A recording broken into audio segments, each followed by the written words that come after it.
You're listening to the CD Baby CD Baby DIY Musician Podcast.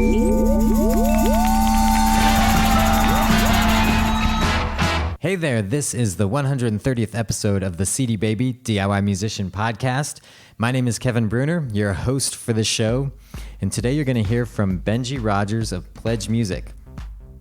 With the rise of crowdfunding websites like Kickstarter, Benji and his team over at Pledge Music set out to create a different experience for artists who are interested in crowdfunding a project.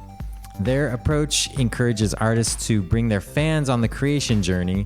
So instead of spending a month or so campaigning, trying to raise money to actually get the project started, the unique approach of Pledge Music aims to keep the artist making music while giving the artist's fans unique ways to support the project. If you've been on the fence about trying a crowd-funded project, I think you'll definitely want to take note of the different approach offered here by Pledge Music. With that said, let's get to my interview with Benji.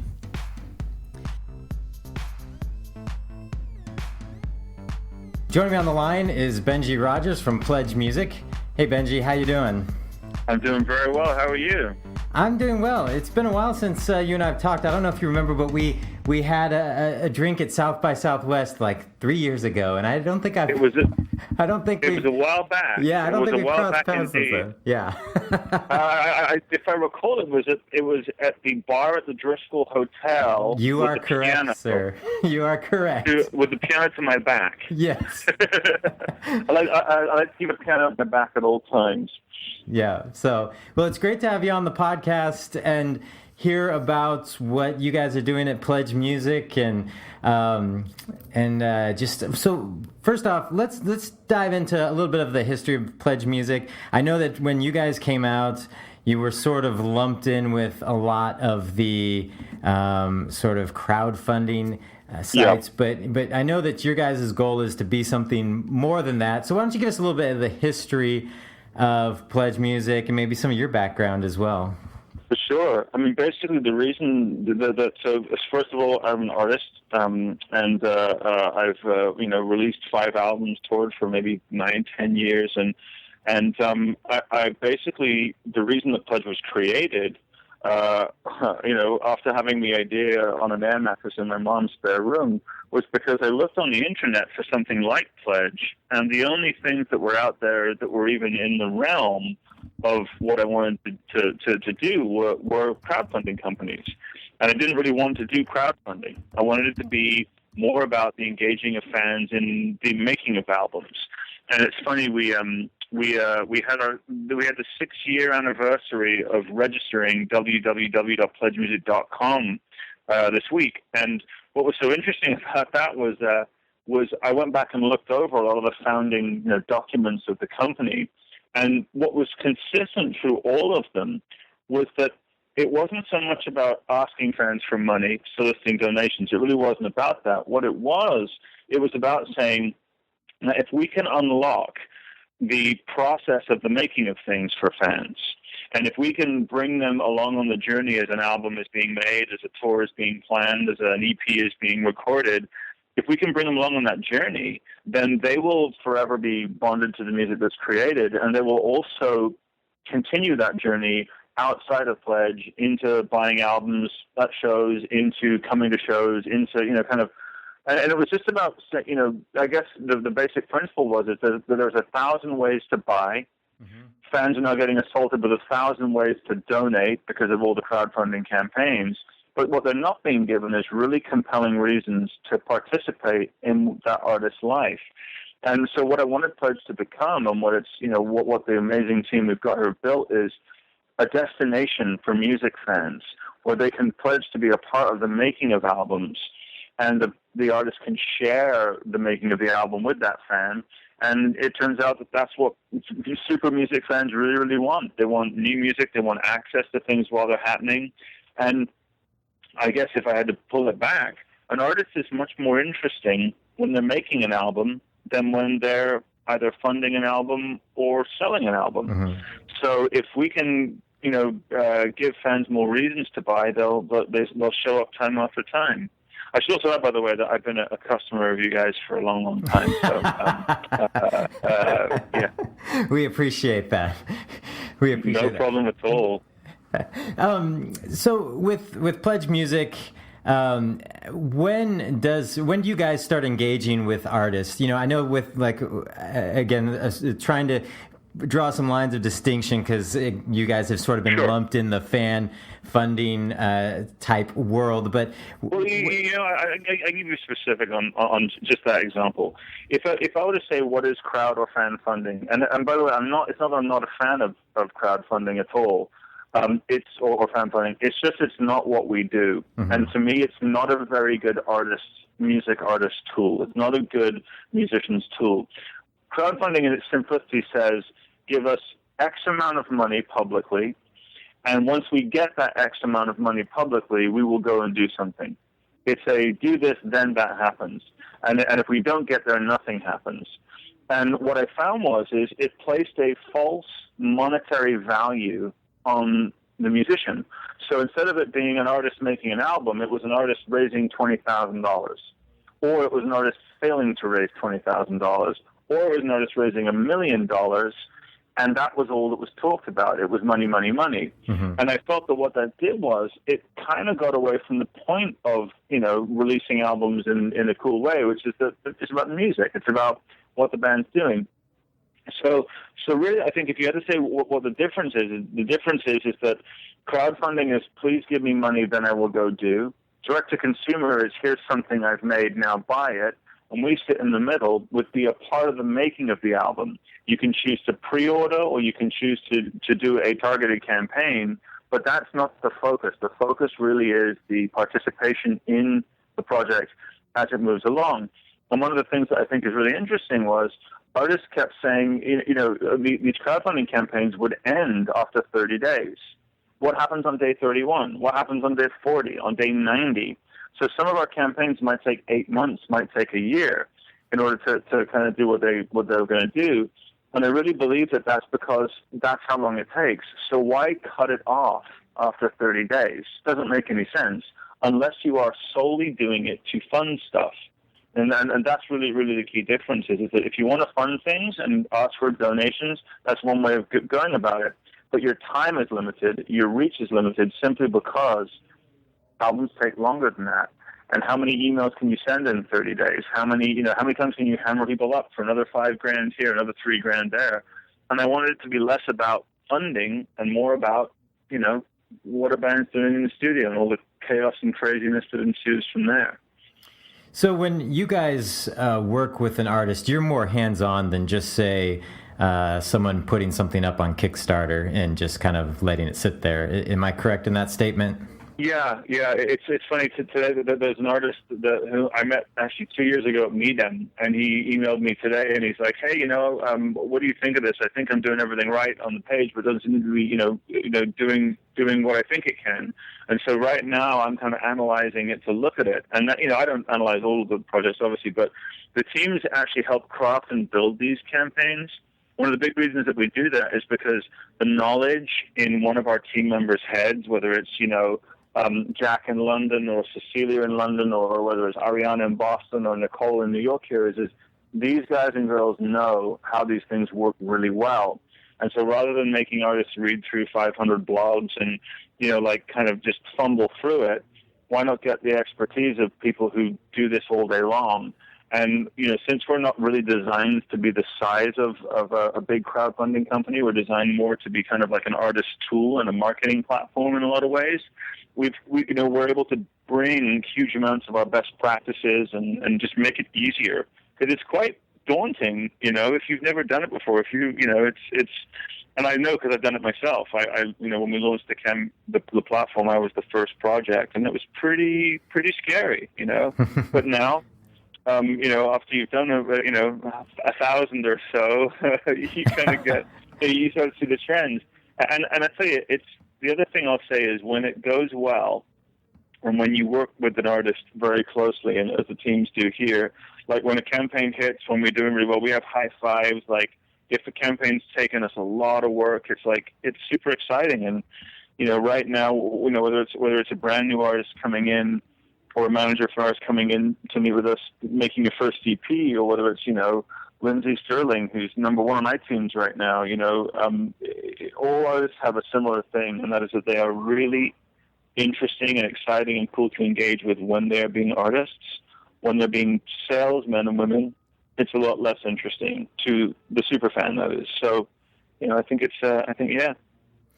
we get our hands dirty. So, a couple questions that off of what you said, but I guess kind of one is how. So, because I did a project through a crowdfunding site as well, and I think kind of to kind of validate your point, it turned into a 30 days of a anything but music, where I was the whole band. It was just became marketing campaign, and there wasn't really anything interesting happening that we were doing that artists or our fans could follow along with. But how do you set up the beginning or know that a band is in the right place in order to have a successful campaign? Or what are those like conversations like when you're talking to artists or debating whether or not they're ready to do something like this? Yeah, so basically if an artist, emails us or submits to us, or if we meet with them, we basically go through a kind of a checklist of okay, what do you want to achieve? This is what we think you can achieve, and this is how long we think it'll take, and this is what you'll need to offer to make that happen. And it breaks my heart when it becomes all about the marketing of it, because what it comes down to is there's a fundamental here. If you don't know how to play a bass, or if you don't know how to sing, or if you don't know how to play drums, and you watch someone do it, it's like amazing. And rather than focus on, hey, we've got to hit this funding target, we've got to do this, if the band lays back a little bit and says, we're going to do this over the next 2 months, you're going to get to see us do what we do, or the next 5 months, you're going to get to be a part of what we do. And then you're just sharing what you're doing, and that's incredibly exciting for people who don't know how to do it. And what I think it is it's looking at, you can do a certain amount of ballpark math. We actually have a bit more of a sophisticated algorithm for how to do it. But you can say, if you want to do $50,000 worth of pre-sales, and if you've got 500 friends on Facebook and 200 friends on Twitter and 100 email addresses, that's going to be a challenge. So what we'll do is we'll say, listen, well, what do you actually want to do? Are you ready to do an album? Do you need $100,000 to record an album? No, you probably don't, unless you want to use, an amazing producer and, go into Oceanway or something.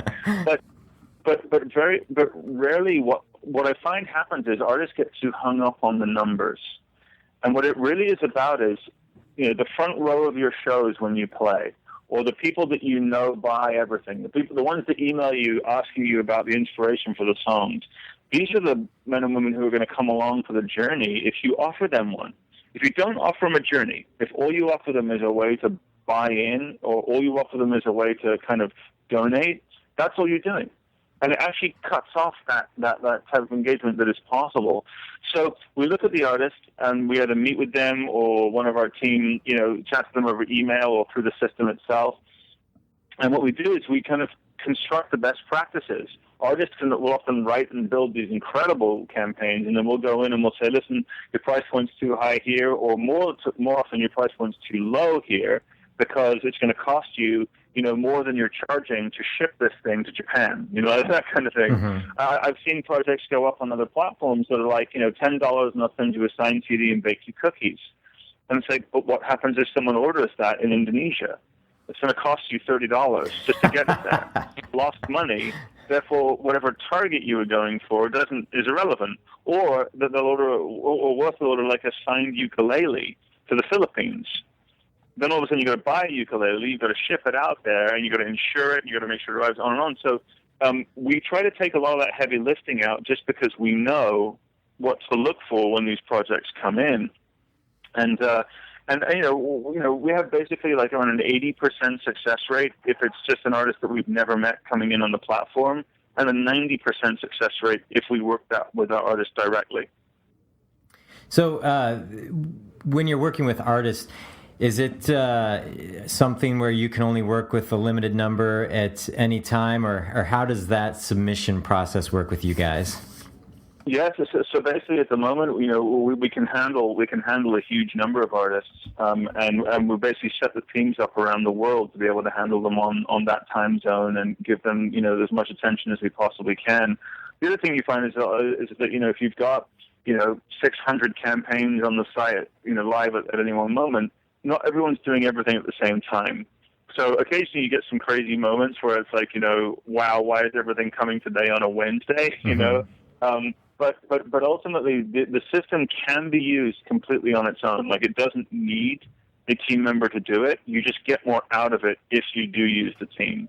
And we're super interested to learn. Like, it's funny, this guy who is sending me this campaign, it's done really well. It just hasn't done as well as, like, you can see that there's more potential to be reached.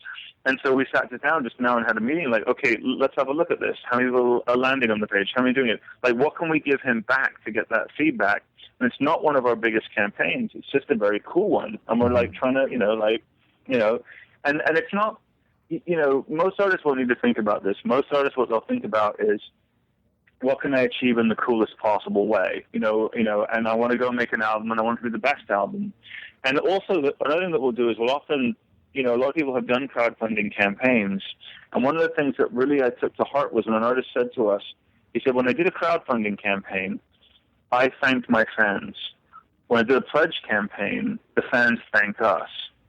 And I think that really speaks to it, because the value that you get from watching a 9-month project unfold and an album being recorded is absolutely huge.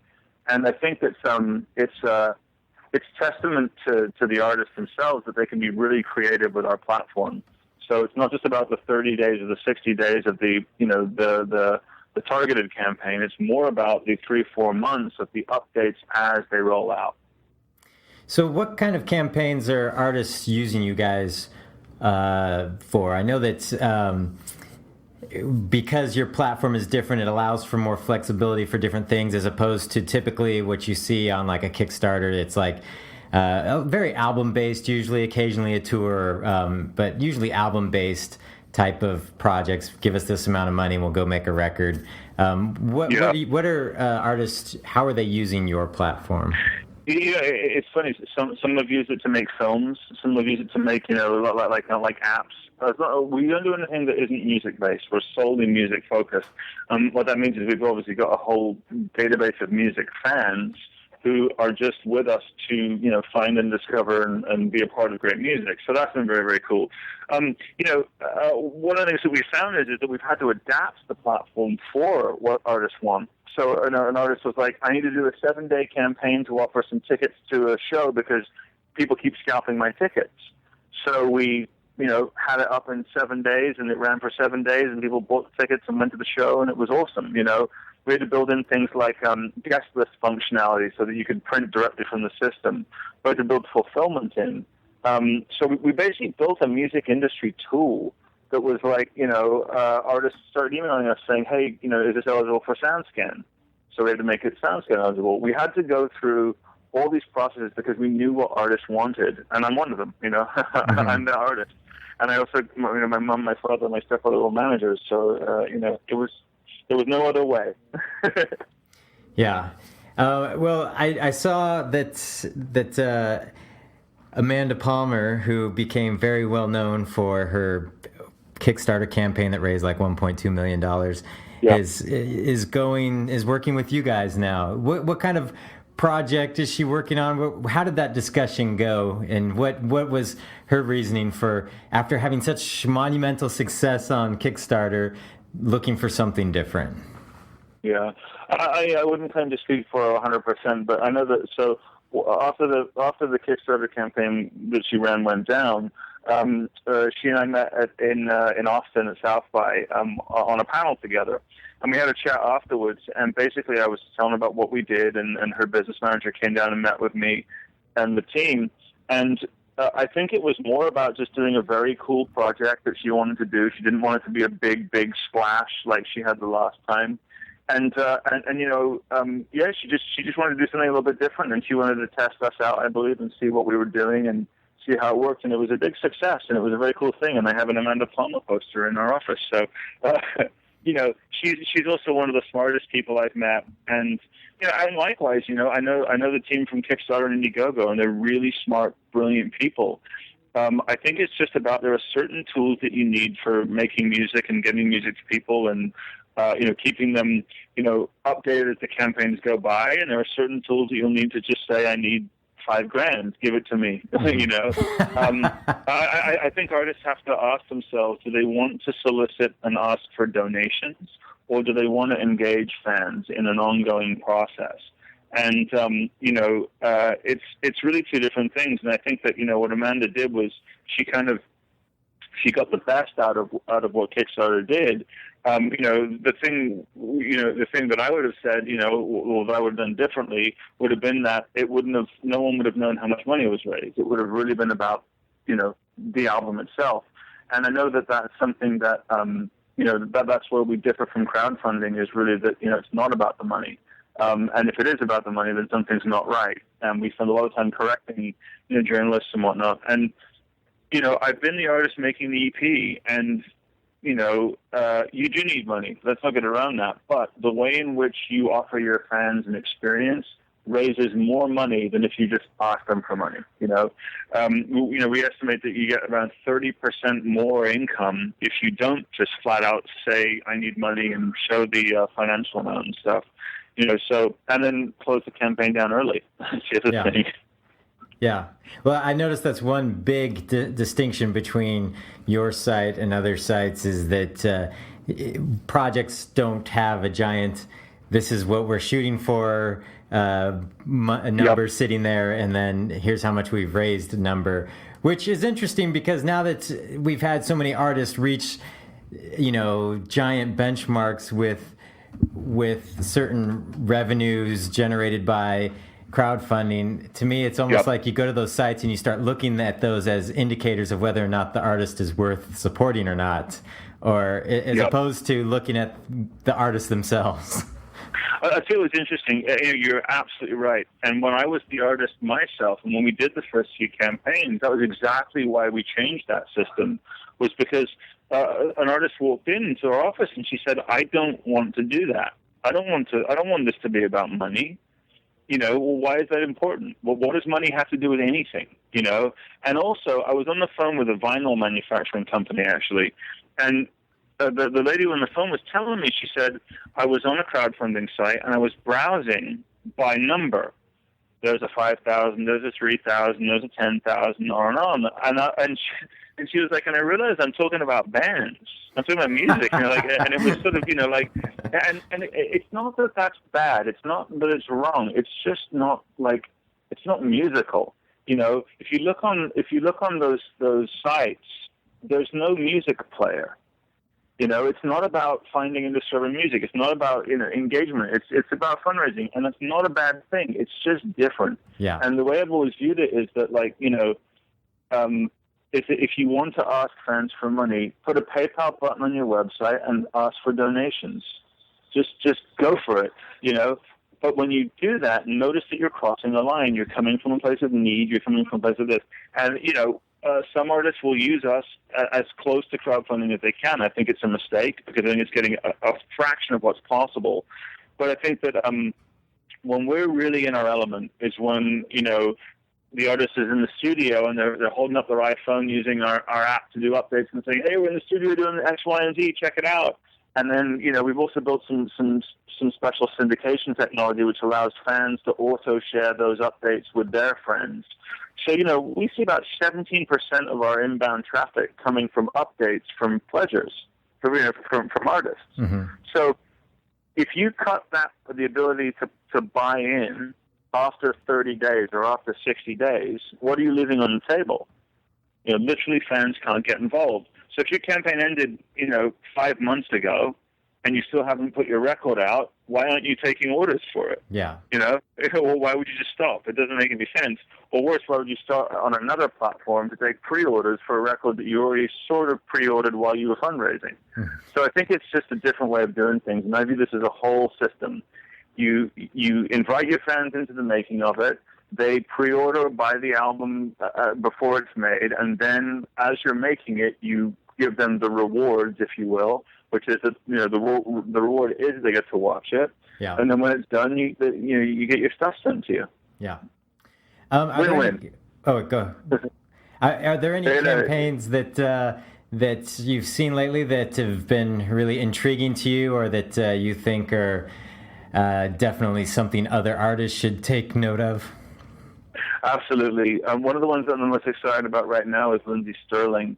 She's a dubstep violinist, and she's she's doing a pre-sale right now. She's just finished, and she's released it to pledges. She just really got into it from the word go. She's an amazing YouTube star. She's done lots and lots of stuff, but she was like just behind the process, and you could see. And she's coming into the office to see us, and she's like, she's number 1 on iTunes right now, number 2 on Amazon, and that's a very, very cool thing. And if you were to look at it in its bare essence, she just said, this is one of the coolest ways I can think of to engage my fans, and that's what she did. The other one I would say to look at is Rufus Wainwright, who's doing an opera, and it's going to be a big project, going in with the BBC and doing it. Then you've got other artists who are doing a second project with us, doing a live album, or you've got, it's just that there's a fascinating thing to so many of the projects we work with. Dan Wilson is doing an incredible campaign where he's illuminating set lists for pledgers. We saw a phenomenal campaign from 311, who literally brought their fans into the studio while the record was being made. You've seen artists singing gang vocals on albums, fans singing gang vocals on albums. That would be awesome. Remarkable. It's very, very cool, yeah. And then we also saw, Lucinda Williams reissuing her first album on vinyl. So it's really it really does vary across the map. When ABBA are doing updates for their photo book, it's really kind of strange. And yet what I love is still, there's a new band out of New York called Leisure Cruise who are doing just a very cool deployment of their album. And it's better than, they're not just selling it, they're not just asking for money, they're in that middle ground. They're just involving fans in the process. That's very cool. I know you spend a lot of time traveling and talking on panels and to artists, and I mean you're an artist yourself. What are some key pieces of advice that you could leave us with today, with the artists who are out there, maybe have a project they're working on, or just trying to make sense of the shift in the industry as it's happening? Sure. I think that the most important thing I'd say to an artist is you're a creative. 90% of artists, I would say, 90% are very creative people. And when they go into the studio, when they go into a songwriting session, when they go into a rehearsal, it's a creative process. And so when you go through the process of making an album, think to yourself, when you're done with the music making, apply some of that creative energy towards how that music is going to get to people. Because what tends to happen is, because this massive creative burst, you're having so much fun in the studio, you're enjoying it all, you're having this great time, and then at the end of it you go, let's put it on CDs, and that's it, it's done.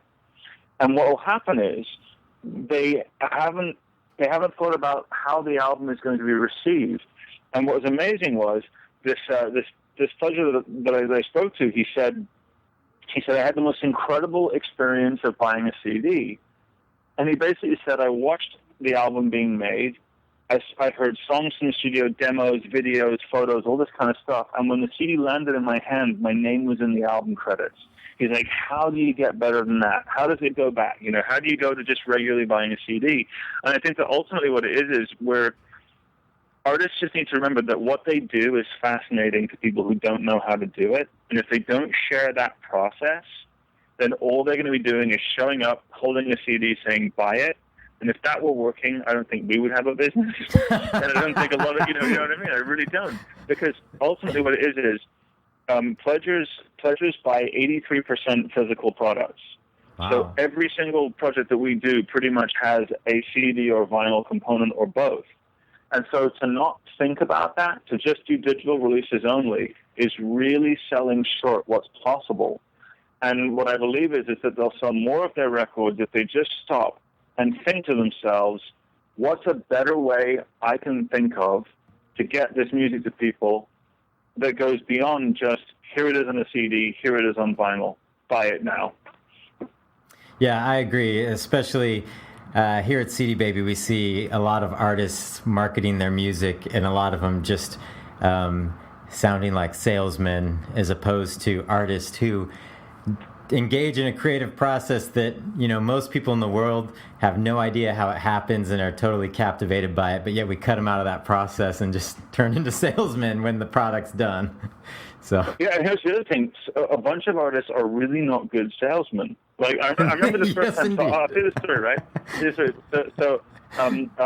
I got my first 1,000 CDs ever from disc makers, right? Mm-hmm. And I remember ordering them, and when they showed up at my apartment, I suddenly had this moment of like, I have to sell 1,000 CDs. How am I going to do that? Now, I hadn't thought about it first. All I thought is I'd make the album, get it on CD, then worry about that later. And the difference is the process of getting the CD made was the point. That was the exciting part. Yeah. And then when people get this music, they've seen the context behind it. They've seen, wow, this is incredible. And what I really believe is, like, you know, getting your music onto digital, onto iTunes is essential. Getting your music into every place it can possibly be is essential. You do that all the time. That's foregone conclusion. But fans will buy this music before you've made it, and they will share it with their friends before it's been made. They'll share that process with you if you allow them to. And if the biggest artists in the world can do it, and the smallest artists in the world can do it, it's not as much hard work as it used to be. I know, because I've done it every which way. Well, that's a great thought to end on. If artists listening to the podcast want to find out more about what's going on at Pledge Music, and I know they can go to pledgemusic.com, but what are some other ways they can keep up with what you guys are doing? Yeah, you can email us at info@pledgemusic.com. You can tweet us at @pledgemusic. You can tweet me personally at Benji K. Rogers, BenjiKRogers. And I guarantee you someone will write back to you pretty much instantly, because we don't sleep or get out much anymore.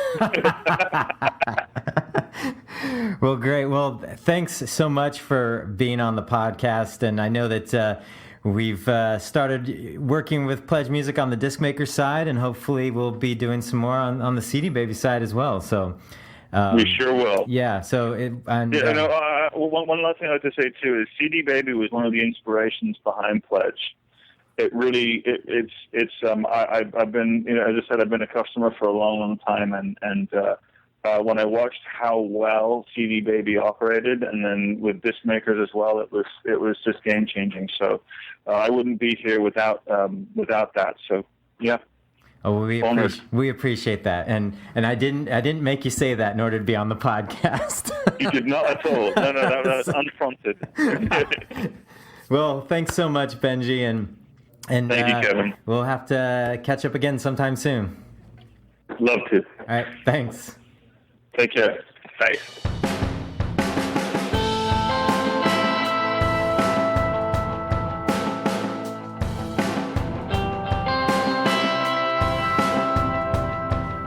That's going to do it for this episode of the podcast. If you have a question or comment, feel free to email us at podcast@cdbabypodcast.com, or you can call our listener line at 360-524-2209. We'd love to hear from any artist that's used Pledge Music, thoughts, comments, or has done a crowd-funded project, some advice for artists who are considering something like that.